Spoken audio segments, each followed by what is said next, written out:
There are names in poker that carry weight, names you hear whispered in card rooms, still spoken with respect decades after the men behind them have left the table. But none of those names, none of them, carry the same mixture of danger, charm, and myth as Amarillo Slim. Before television glamorized the game, before casinos polished their floors and tightened their rules, poker lived in a different America. An America where every hand you played could put money in your pocket or a bullet in your ribcage. And that's exactly the world Slim walked into, not by accident, not by misfortune, but by choice. To understand Slim, you must first understand the America he thrived in. A long stretch of highways running through forgotten towns, roadside motels with buzzing neon lights that flickered like warnings.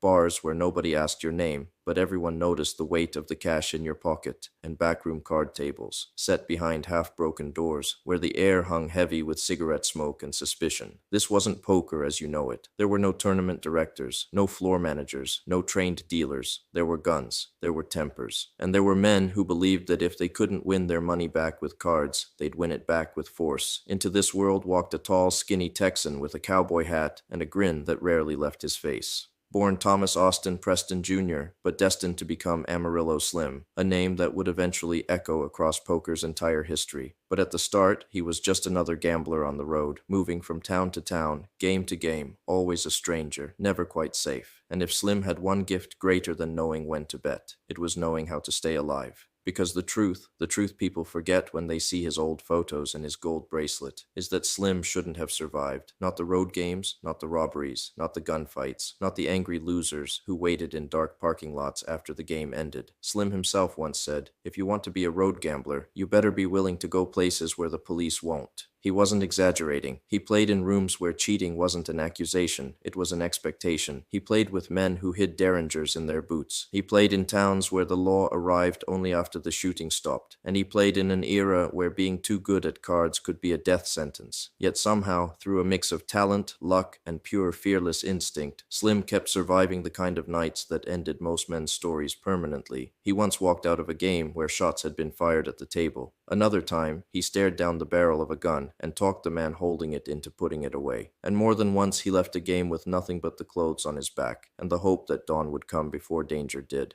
But Slim didn't just endure those moments, he thrived in them. He understood gamblers, he understood fear, and he understood how to turn chaos into opportunity, how to play cards when the stakes weren't just chips, but life itself. This video is not about the polished legend he later became, the world champion, the TV personality, the gambler who entertained presidents and celebrities. This story is about the man forged long before the cameras found him, a man shaped by dusty roads, smoky rooms, and the constant possibility that each game might be his last. So before we step deeper into the danger, before we follow Slim through robberies, shootouts, and the long nights that defined a forgotten era of American gambling, there is one truth you need to carry with you. Amarillo Slim was not fearless because he wanted to be. He was fearless because fear was a luxury he was never allowed to keep. This is the story of the gambler who survived what should have killed him and became a poker icon because of it. To understand the man Amarillo Slim became, you have to start far from the neon haze of Las Vegas, long before the cameras, long before the bracelets, long before his name echoed through poker rooms across America. There was just a skinny Texas boy growing up in a world where survival meant understanding people better than they understood you. Slim was born Thomas Austin Preston Jr. in 1928, deep in the kind of dusty Texas land where the horizon felt endless and life felt simple. If you didn't look too closely, his childhood wasn't marked by luxury or comfort. It was marked by observation. Even as a boy, Slim had eyes that paid attention to everything. Who lied, who bluffed, who was nervous, who could be manipulated. He wasn't a troublemaker, not at first. But he was curious, and curiosity, for a boy like Slim, was a doorway to something bigger. His earliest memories of cards weren't in casinos or smoky saloons. They were around kitchen tables, porches, and backyards, places where grown men played not for money, but for pride. And even in those moments, Slim understood something the adults didn't. They weren't playing the cards. They were playing each other. In school, Slim wasn't drawn to books or classrooms. He was drawn to people. Kids, teachers, anyone.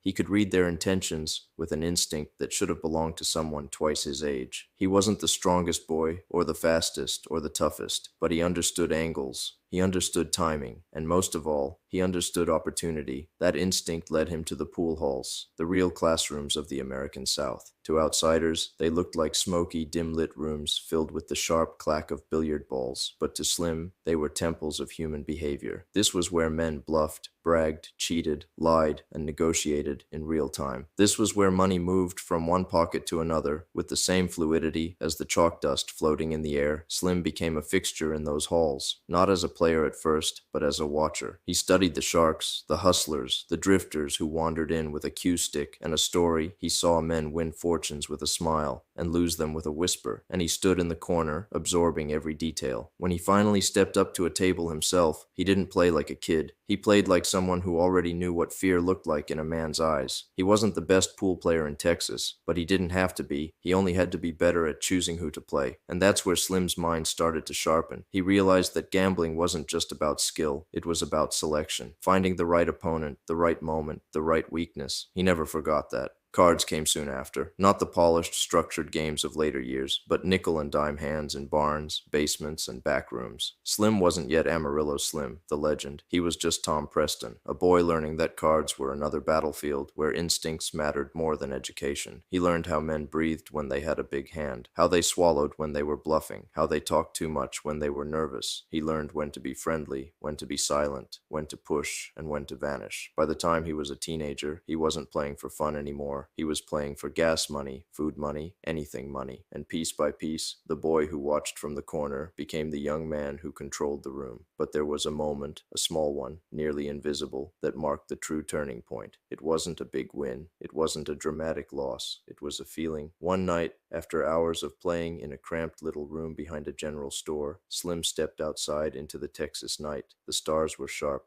The air was warm, and he realized he didn't want to go home. Not because he was running from something, but because he was running toward something, toward the road, toward uncertainty, toward the life that whispered to him from every smoky table he'd ever watched. He understood even then that he would never fit inside the lines of a normal life. He wasn't built for a job, a routine, a quiet existence. He was built for motion, built for risk, built for the kind of life where every sunrise brought a new town, a new table, a new chance. It was on that night, long before the guns, the robberies, the fame, that Slim chose his path. He would become a gambler, not part-time, not for pocket change, but for real, for life. And once he made that decision, there was no turning back.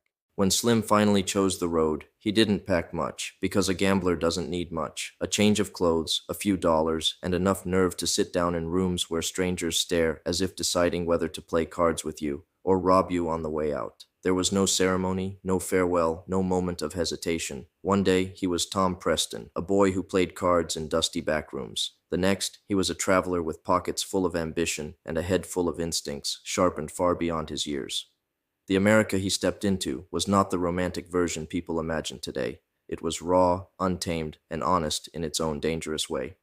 Gas stations doubled as card rooms. Cafes in the middle of nowhere hosted games that ran until sunrise. Bars weren't places to drink. They were places where money moved like water, and every person inside believed they were smarter than everyone else. But Slim quickly learned that the road wasn't just a place. It was a culture. A network of gamblers, hustlers, sharpshooters, pool players, card mechanics, drifters, and outlaws who lived by rules the rest of society didn't even know existed. Some were friendly, some were deadly. All of them were dangerous in their own way. Slim's first traveling partners were older men, road veterans who had been gambling long before Slim was born. They could smell a setup. They knew which towns had good action and which ones had sheriffs who were part of the game. They taught Slim which motels were safe to sleep in, which diners to avoid, and how to tell whether a stranger's smile meant friendship or an attempt to size up your wallet. The world Slim was entering had its own gravity. Once you got close, it pulled you in. Every day was a new town. Every night was a new game. Some games were held in respectable halls with polished floors. Others were played in barns, railroad shacks, and dim-lit storerooms that smelled like spilled beer and old promises. But for Slim, all of it felt like home. His training had begun in the quiet corners of Texas pool halls, but this was the real education. Here he learned the unspoken rules that made a road gambler more than just a man with a deck of cards. Rule 1: you never walk into a game blind. Ask around.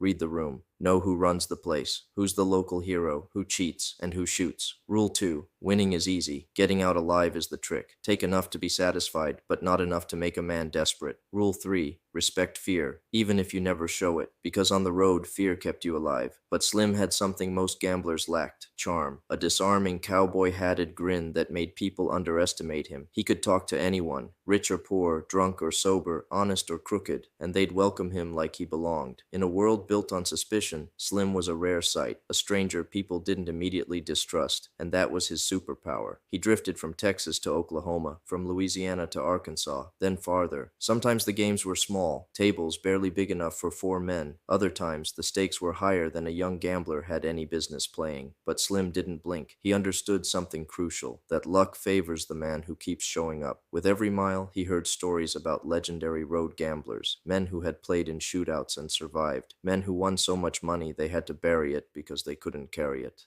men whose reputations were carried across state lines by whispers. Slim didn't know it yet, but he was walking the same path. His first true test came early.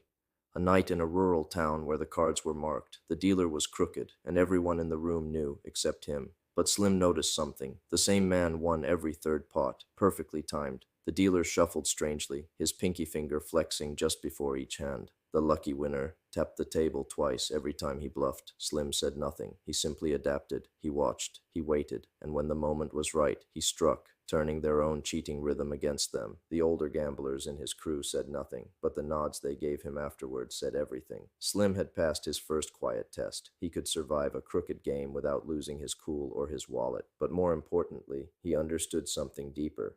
If you wanted to live on the road, you had to trust your eyes more than the cards. That lesson stayed with him for life. By now, Slim wasn't just following the road.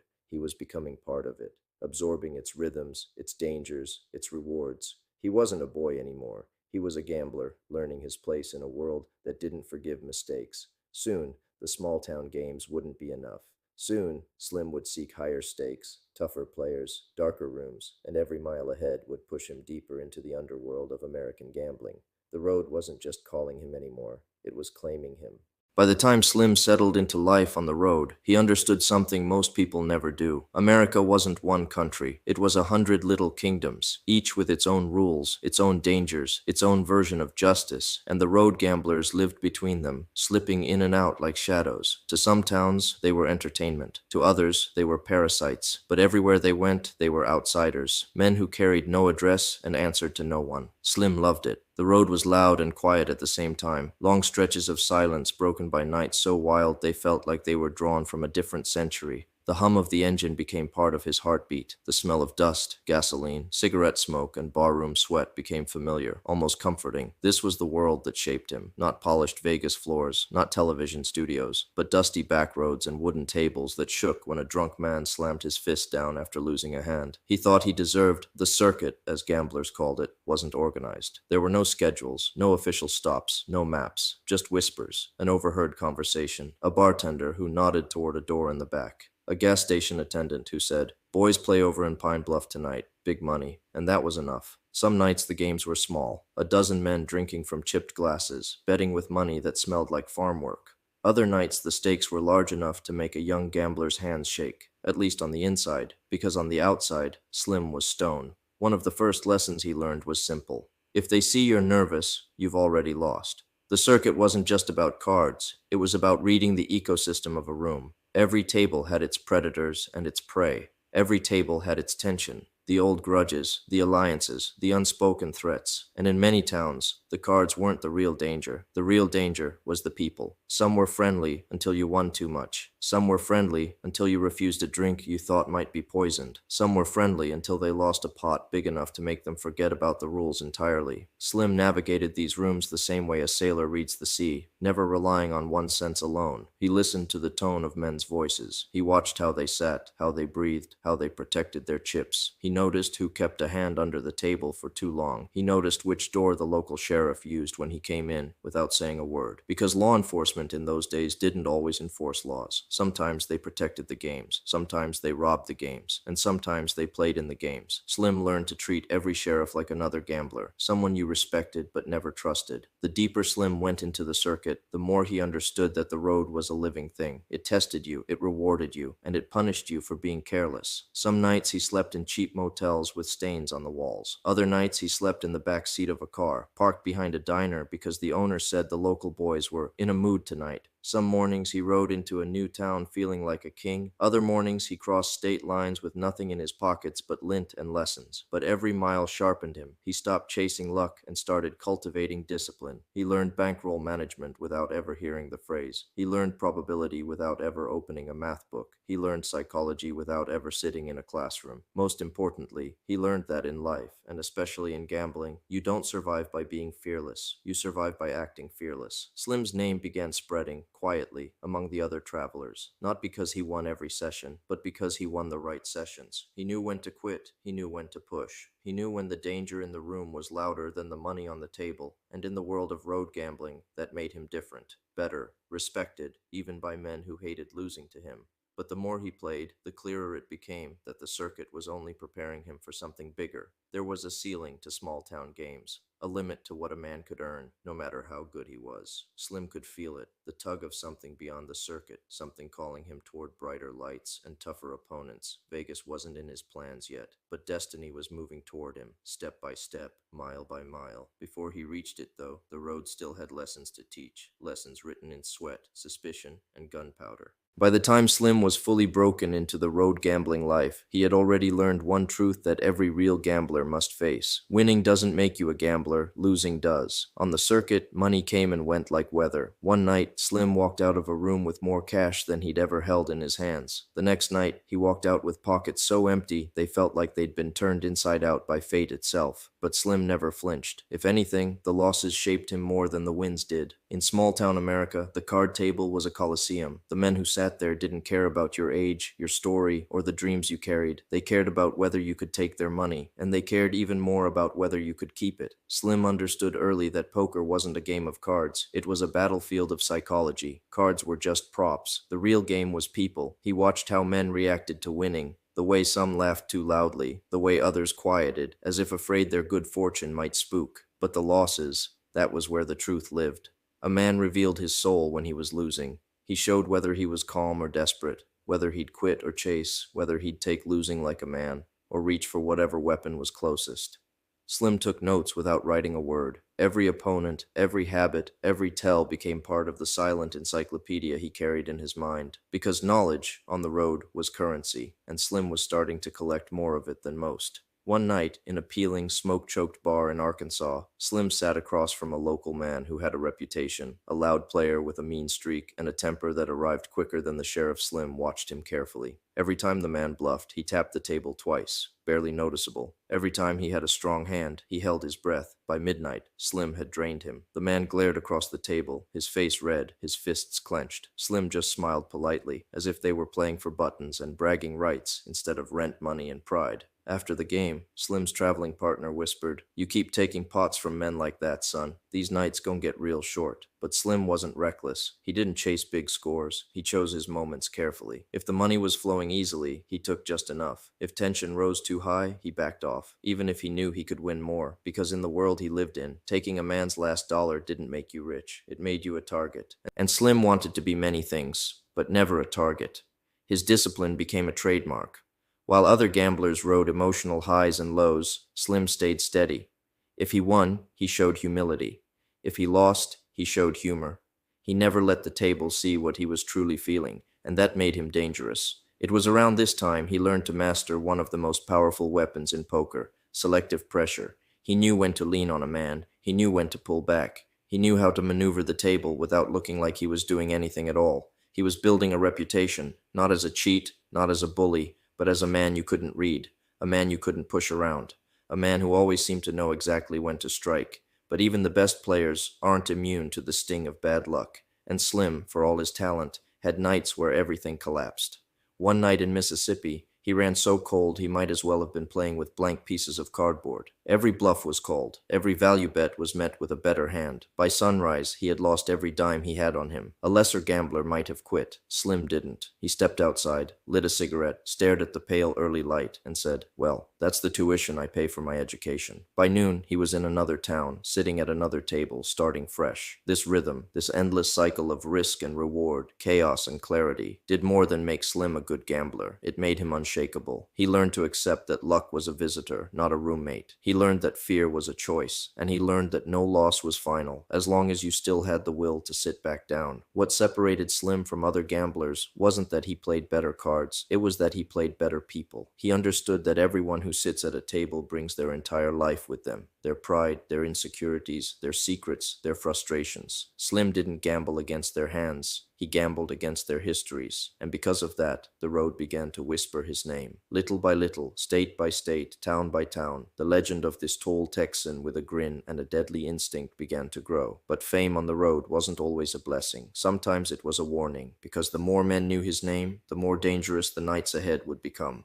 There comes a moment in every road gambler's life when the innocence dies. A moment when you realize the cards aren't the real threat.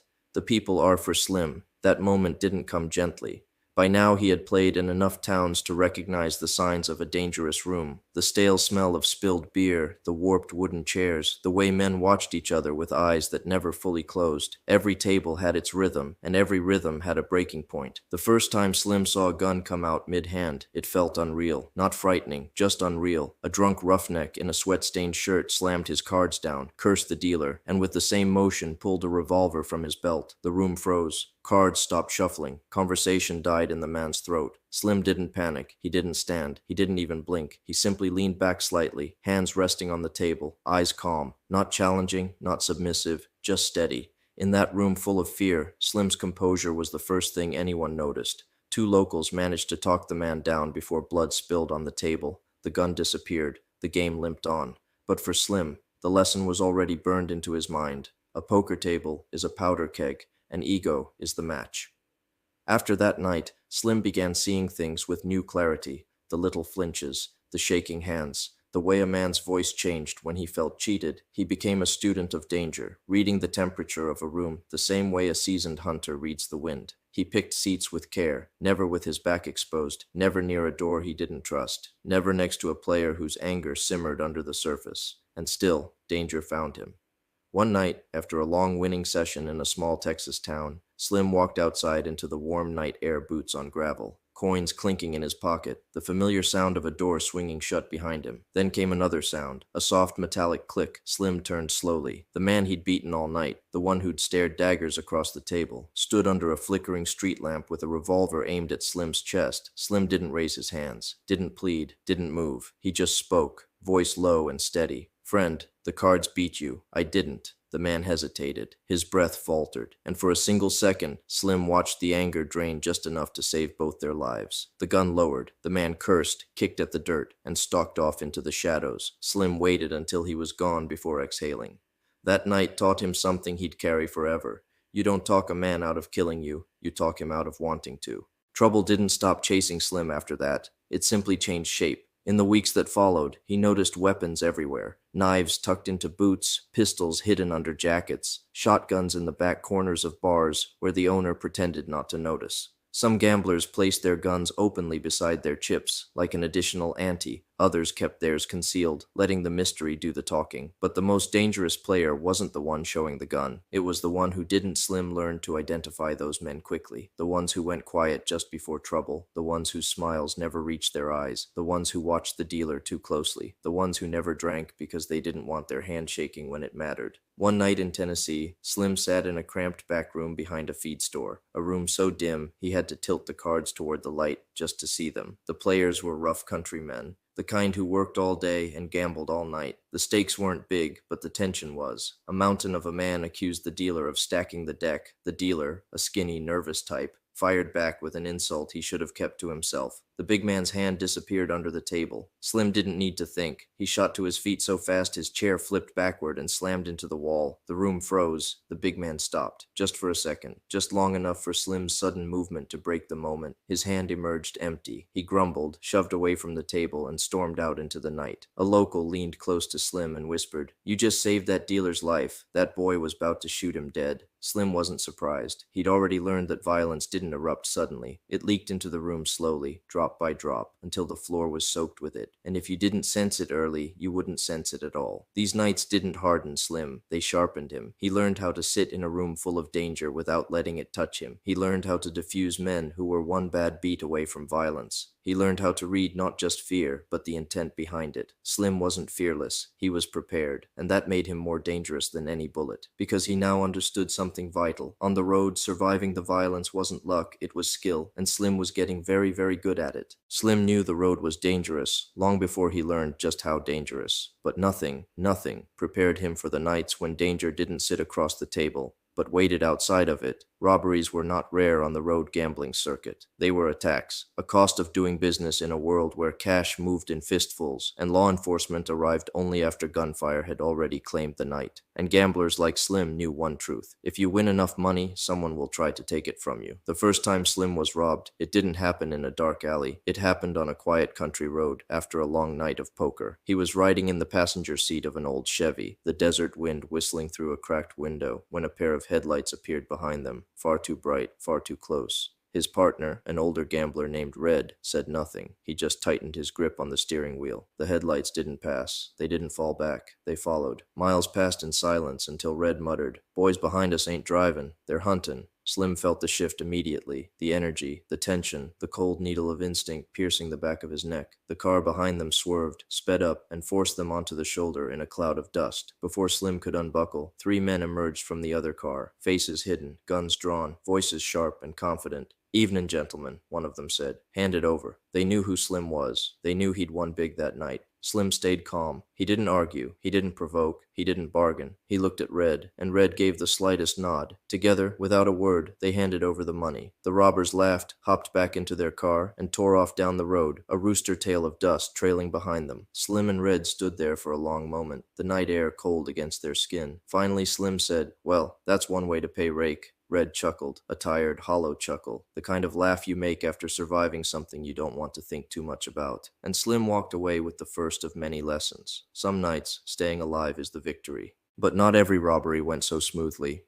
A few months later, Slim joined a game in a decaying barn in Oklahoma. The stakes were high, the players rough, and the silence in the room heavier than the smoke. Slim won steadily, too steadily. And in rooms like that, winning too much didn't make you respected. It made you suspicious. By dawn, Slim walked out with more money in his pockets than he'd ever earned in a single night. He stepped into the pale morning light, exhausted but satisfied, and instantly felt it. He wasn't alone.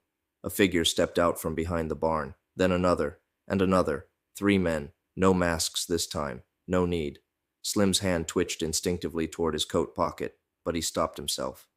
These men weren't nervous. They weren't desperate. They were professionals. One of them smirked. "You walk out of here with that roll, cowboy? That's bold." Slim kept his voice even. "Bold? No, just sleepy." The man's smirk widened. "We'll take it from here." What happened next became one of the most told Amarillo Slim stories on the road, not because Slim fought back, but because he didn't. He didn't move. He didn't argue. He simply tossed the money onto the dirt, shrugged, and said, "Boys, you earned it more than I did if you waited up all night to do this." That comment, its calm, its humor, its unexpected grace, threw the men off balance. Robbers expect fear. They expect anger. They expect begging. They don't expect charm. The leader tilted his head. "You know, we heard you were slick. Didn't know you were funny. So they took the money. All of it. And they left Slim standing there, dust settling on his boots. But Slim didn't curse, didn't shout, didn't sink into despair. He dusted himself off, walked back inside, and borrowed $10 from a player he barely knew. That 10 became 20. 20 became 100. 100 became a bus ticket. By the next night, Slim was in a different town, playing again. Because that was the truth of road gambling. You didn't recover from losses. You outran them. And Slim was getting good at running. But the darkest encounter came later. A night Slim rarely talked about, except to say, That was the night I learned what angels look like when they carry shotguns.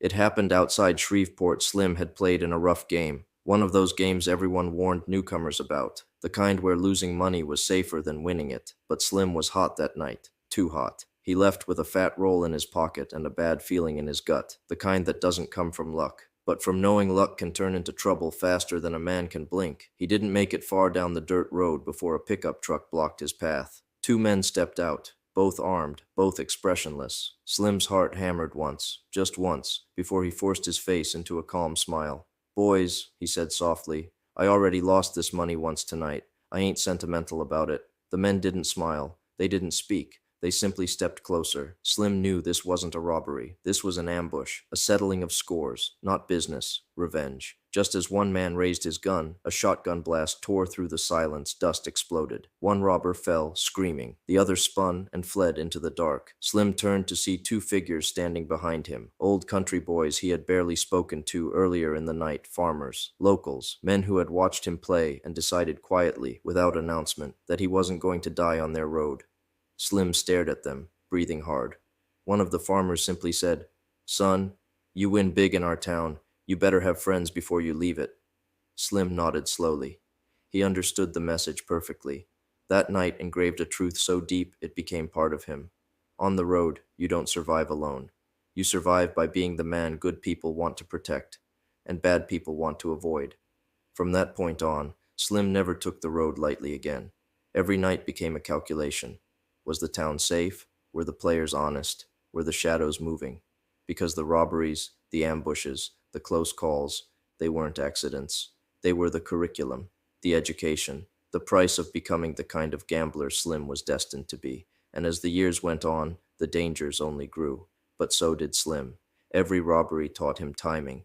Every ambush taught him awareness. Every close call taught him grace under pressure. He was becoming something rare, not just a gambler, but a survivor, and the road, dangerous, lawless, unpredictable, was shaping him into the man who would one day conquer the world of poker. By the time Slim reached the later years of his road gambling life, he had already survived more danger than most men could imagine. But the road wasn't done testing him. Not yet. Not until it pushed him through the darkest nights, the ones that finally convinced him he'd outgrown the outlaw world he'd been raised in. One of those nights happened in a battered Texas roadhouse miles from any streetlight, where the air was so thick with smoke you could barely see the cards unless you tilted them toward the lantern on the wall. The room was tense in the way only long nights and long tempers can make it, and Slim could feel the danger building with every pot he dragged in. The breaking point came on a hand that should have been ordinary. A local rancher lost a pot he'd convinced himself he deserved, and his pride, more than his money, couldn't handle it. He stood up so fast his chair toppled behind him, and in the same motion his hand disappeared into his jacket. Every gambler in the room froze. Slim didn't move. He didn't need to. He could feel the temperature of the room drop like a stone. The rancher pulled a revolver, not to scare, to shoot. But before he could fire, a sound split the room, a shotgun being pumped behind him. The bartender, a quiet man who'd barely spoken all night, had a 12-gauge leveled at the rancher's spine. "Put it down, Hank," he said calmly. "Put it down and walk out." The rancher hesitated, then obeyed. He backed toward the door, cursing the world, the game, and everyone in it. Slim thanked the bartender quietly. The bartender just shrugged. "In this place," he said, "we pick which bodies we want on the floor." That was the road, not heroic, not fair, just survival.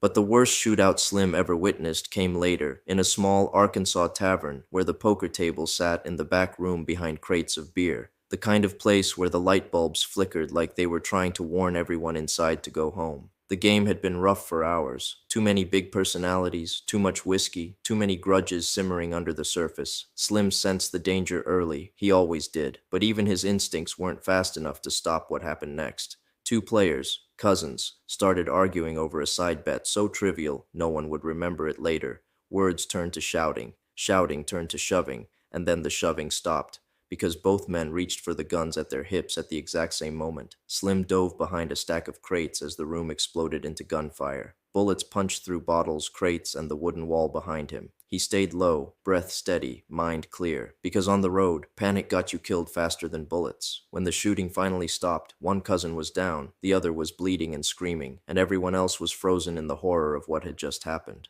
Slim stood slowly, not shaken, not victorious, just tired. He had seen enough death to know when a room was no longer a place for the living. He stepped outside, the night air hitting him like a bucket of cold water. And in that quiet moment, as sirens wailed in the distance, far too late to matter, Slim understood what the road had been trying to teach him all along. You can be the best gambler alive, but if you stay in the wrong rooms, you won't stay alive for long. The road had sharpened him, hardened him, taught him instincts that no school or book could ever provide, but now he had outgrown it. He felt it in his bones. The next chapter of his life wasn't in barns, backrooms, or bars where guns were closer than lawmen. It was in a new kind of battleground, one with lights, crowds, legends, and poker played not with bullets in the walls, but with reputations on the line. Slim was ready. Vegas was calling. And this time, the danger wouldn't come from the barrel of a gun, but from the best card players the world had ever seen. When Slim finally left the road behind, he didn't do it with ceremony or nostalgia. He did it with the confidence of a man who had survived the unsolvable exam and was now ready to take the final test. He arrived in Las Vegas in the late 1960s, long before the Strip became a monument of light and excess. Back then, Vegas was still half dust, half dream.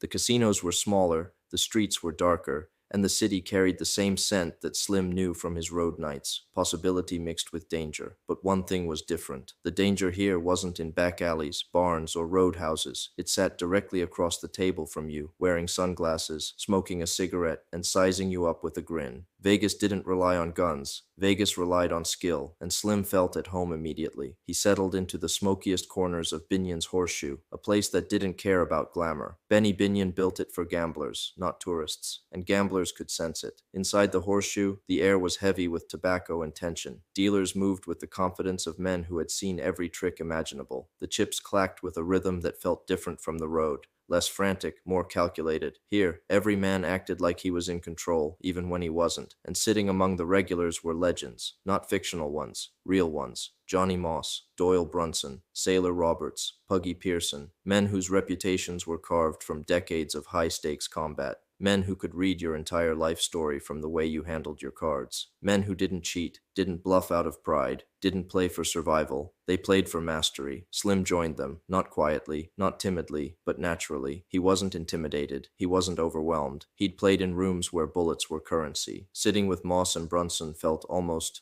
peaceful in comparison. And the thing that surprised the Vegas regulars wasn't Slim's skill. Plenty of players were skilled. It was his fearlessness without recklessness, his confidence without arrogance, his charm without weakness. Slim was different. It didn't take long for the regulars to realize he wasn't just a road gambler trying to make it in the big city. He was something else entirely. A player forged in the darkest corners of America. A man who had never depended on luck because his survival never allowed him that privilege. While others studied pot odds, Slim studied people. He played the man, not the hand. He watched how opponents placed their chips, how they talked when they were strong, how they breathed when they were weak. He weaponized silence. He weaponized patience. He weaponized unpredictability. And Vegas noticed, because Vegas always notices the ones who can't be figured out. In 1970, Binion launched the first World Series of Poker, a gathering, not a tournament, a meeting of the greatest players in the world, where they voted on who among them was the best. Slim wasn't chosen that year, but he didn't care. He wasn't after recognition. He was after opportunity. A place to prove that the instincts the road had carved into him weren't just useful in backrooms, but in the highest rooms of the gambling world. In 1972, the WSOP introduced a proper main event. $10,000 to enter, winner takes all. Slim entered, a road gambler taking a shot at immortality. The field was small compared to modern tournaments, barely a handful of players, but what it lacked in numbers, it made up for in talent. These were men who had been playing high-stakes poker since before Slim was born. Men who didn't fear swings, men who didn't tilt, men who didn't flinch. Slim didn't flinch either. The tournament became a showcase of Slim's greatest weapon, his ability to make people uncomfortable without ever raising his voice. He talked to opponents when they wanted silence.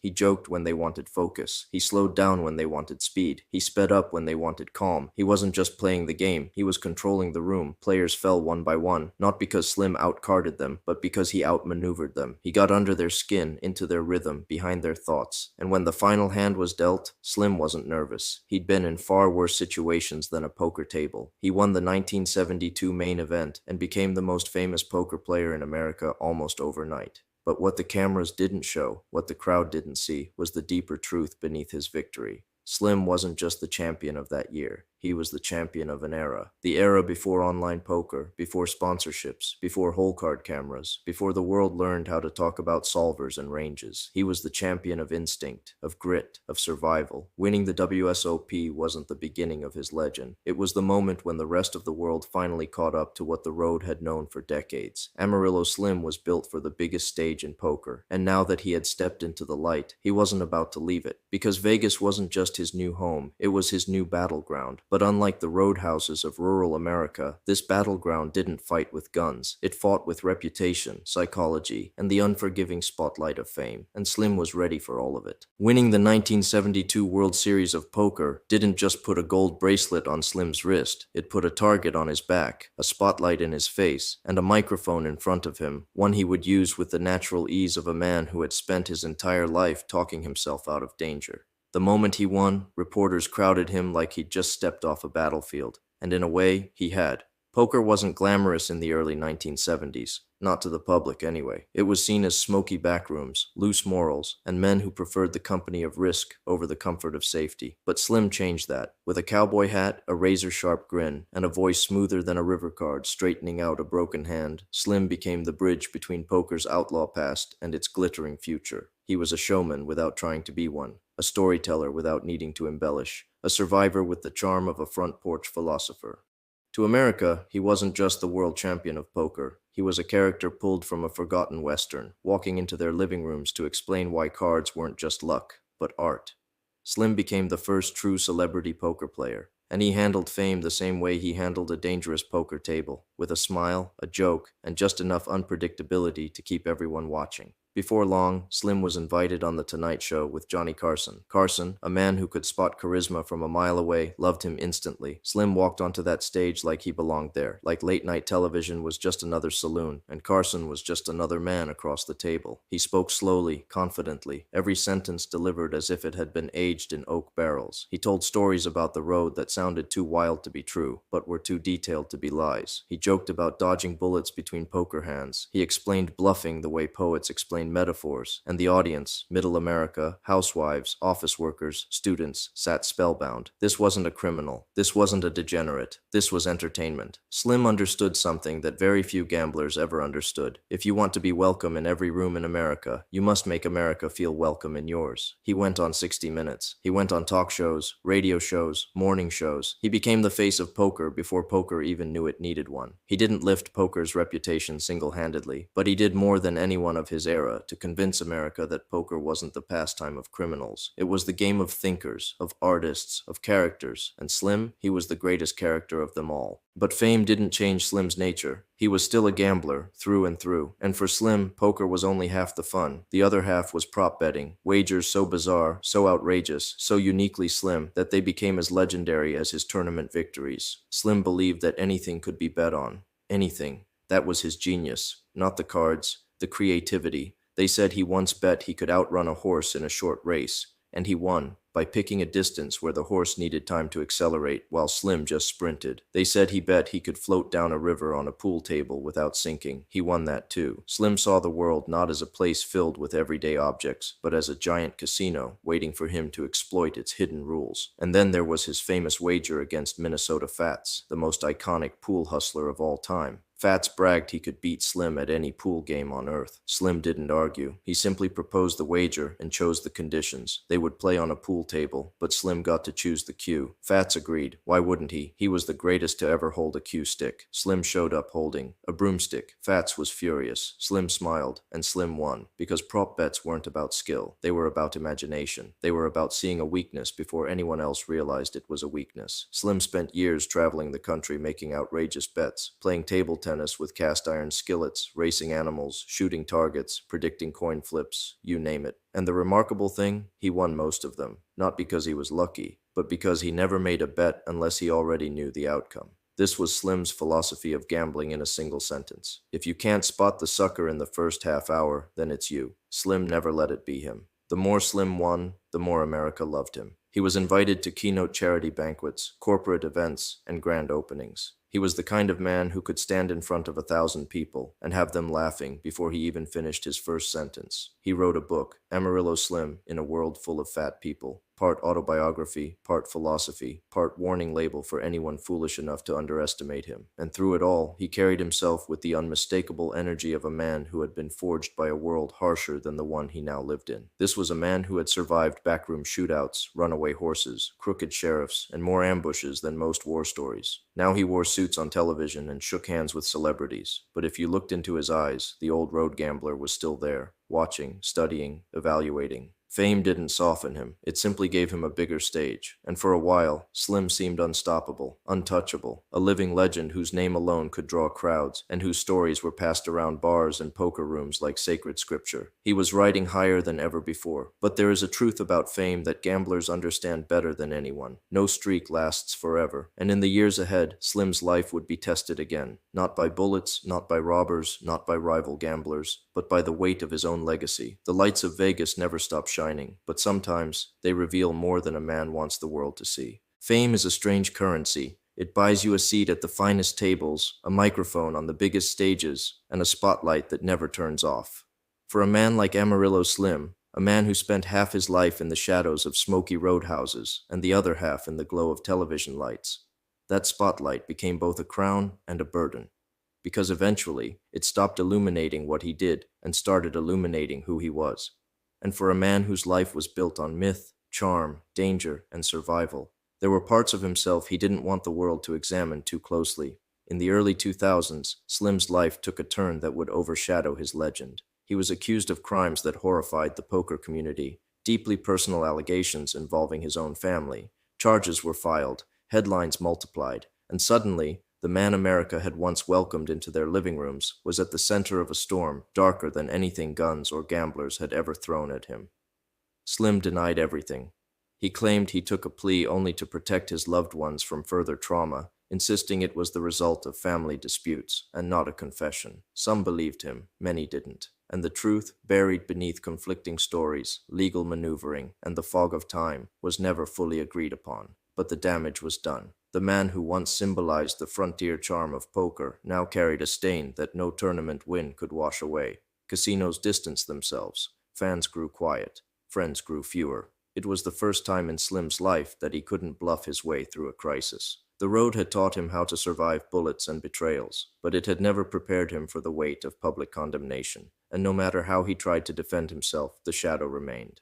In his final years, Slim did what men of his generation often did when life became too heavy. He retreated. He returned to Amarillo, Texas, far from the lights of Las Vegas, far from the cameras, far from the adoring crowds that once hung on every story he told. He played smaller games. He arrived quietly at tournaments. He spoke less, smiled less, traveled less. He was still Amarillo Slim, of course, still sharp, still charming, still capable of reading a man from the way he blinked. But something in him had changed. The iron confidence, the defiant swagger, they were no longer armor, they were memories. Slim had always survived danger by staying one step ahead, but now he was living in a world where danger came not from bullets or bandits, but from his own legacy. Yet even as controversy defined his final chapter, something unusual happened. Poker players, old ones, new ones, professionals, and historians began looking back, not to absolve him, not to condemn him, but to understand him. Because Slim wasn't just another gambler, he was the last of a dying breed, a bridge between eras, a man whose life cut through the American underbelly like a long winding road, passing through danger, brilliance, contradiction, and chaos. His influence on poker was undeniable. He opened the door to mainstream attention long before the internet boom, long before televised cash games, long before ESPN turned the WSOP into a global spectacle. He made poker a story worth telling. He gave the game a personality. Without Amarillo Slim, poker might still be hiding behind closed doors, instead of filling stadiums and streaming platforms. But legacy is not a simple equation. It is not a clean line from achievement to immortality. Sometimes it is jagged, sometimes it is painful, sometimes it is both extraordinary and deeply human. And Slim's legacy, for all its brilliance and blemishes, remains exactly that, human. When Slim died in 2012 at the age of 83, he left behind two worlds, one that adored him and one that condemned him. But he also left behind a truth that neither world could deny. He lived a life few men could survive, a life of shootouts and hustles, of broken-down motels and million-dollar smiles, of danger, wit, madness, charm, and raw instinct. A life spent walking through the fire of America's gambling underworld, and somehow coming out the other side wearing a cowboy hat and a grin.